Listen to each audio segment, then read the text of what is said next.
everyone. Today, okay, so this is exciting, right? I'm sure you guys are aware. Shadow Bone Netflix series has just dropped, yes, from today when we're filming, 3 days ago. Okay, so fun.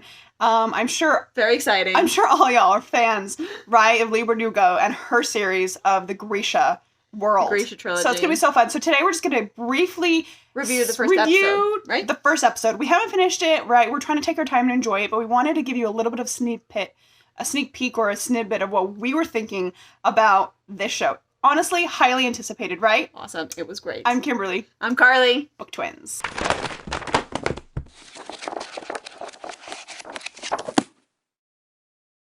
Okay, so it's so fun. Like I said, I can't gush over how fun it is. We've been really excited and waiting for this series to drop for a while now. Yes. So we were so excited. So we wanted to do this video just on the first episode. Yes. We will totally give you a brief, a more in-depth rundown of what we think of the whole entire season 1. Yes, absolutely. When we finish. But we also let us enjoy. We have waited a long time and anticipation is worth it so far. We actually have some of our other siblings who hadn't read it and were like, oh, you've got to read. If you want to watch with us, you got to read it. Obviously read before and then we can enjoy it together. And so because of that, we're trying to all watch it together, which is a little bit slower, not as much binging, although we are trying. We've done pretty well so far. So it's been a lot. All right. So review. Pros, cons, what did you think? Okay, let's start with casting. Carly, what'd you think? Casting was awesome. They did a really good job of who they casted for the characters. Absolutely. I mean, who they casted for, Kaz, and who they casted for Inej, and Jesper was fantastic. Yes. I personally, so my favorite of all the casting characters, and I expect my love, or maybe hate, for these characters / actors to continue to develop as I'm watching the show. Probably. But Kaz, right up, I'm like, perfect. Oh my gosh, he's great. I love him so much. Granted, I did have a little bit of thing for him in, Six of Crows. But I love him. He's great. Inej, for me, I know it's different from Carly, but is it just me? But I pictured her to be shorter. I don't know. Small, very lengthy, short, and she's kind of tall in the series, but it's okay, right? Some people are tall and can still be very, sneakative.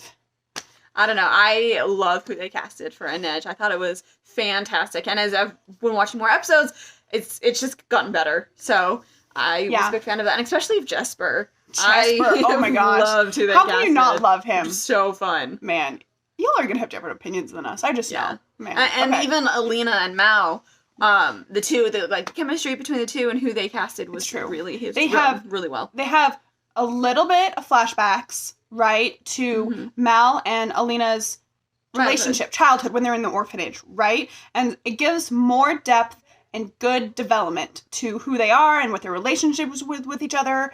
So that's fun. Super fun, right? Okay, next question. Carly, what do you think about how they are mixing the two series together? I think they've done a good job so far. I was skeptical at first when I found out that they were going to mix the Grisha trilogy with the Six of Crows trilogy. Right. I mean, how are they going to do that? Six of Crows takes place years after what happened in the Grisha trilogy. Right, exactly. Okay, so we're going to give you a little bit of a rundown of how they're doing this. So spoilers, if you don't want to hear that, just skip. Just skip ahead, okay? So basically you have what's happening with Alina and Mal, right? Storyline number 1. Different city on a different side of the fold, right? You have storyline 2 that happens in Six of Crows and Crooked Kingdom. You don't think they go together, but what the show is doing is it is actually changing the mission of Kaz and his crew to go and capture the Sun Summoner. So they're given this job. They need to go across the fold and capture her because she's so valuable, which honestly makes sense, and bring her to the other side of the fold and to other people, and that's where they're getting all of their money as they want for this crew. And so it actually works very, very well. And as we were looking up online, we're like, okay, interesting. So where's the timeline here? And it's actually before Six of Crows. The reason why we say this is because you have Nina and you have, what's his name? Matthias? Yes, Matthias. Right? How they actually are not yet a part of Kaz's crew because it is giving their backstory as it is told in Six of Crows / Crooked Kingdom, but in real time. Right? Yes. And so they're not with Kaz's crew, but they're still characters in the book.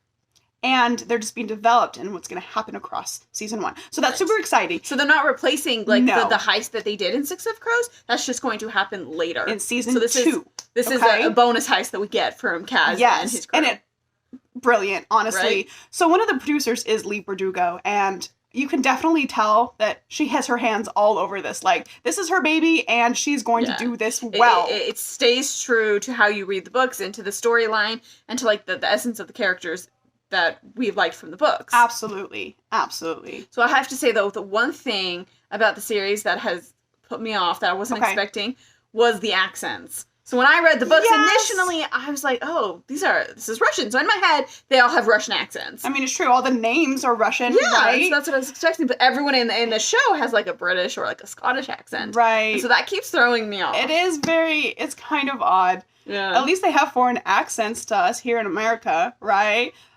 But British accents? Okay, maybe those are the actors that they could find, but I'm like... But aren't they actors? Aren't they supposed to be able to do different accents? I don't know how this works. I don't know, but that's what I kind of wish, that they had more of a Russian accent. It's true. Because it fits with the names of the cities, and it fits more with the attire. The culture that's portrayed. Yes. So that was one thing that has kind of put me off. It's true. Like, accents we can adapt as fans, but they could have... They felt like they could have done better. I mean, for that one. They have the money. I mean, it's Netflix, right? Right?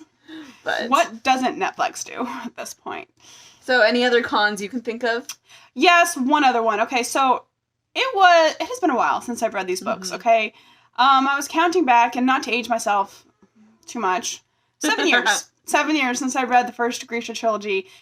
Loved it. Couldn't put it down. I'm pretty sure I read all 3 in the span of 24 hours. So great. And I would recommend it to anybody who wanted something with a magic system that was unique in a different world.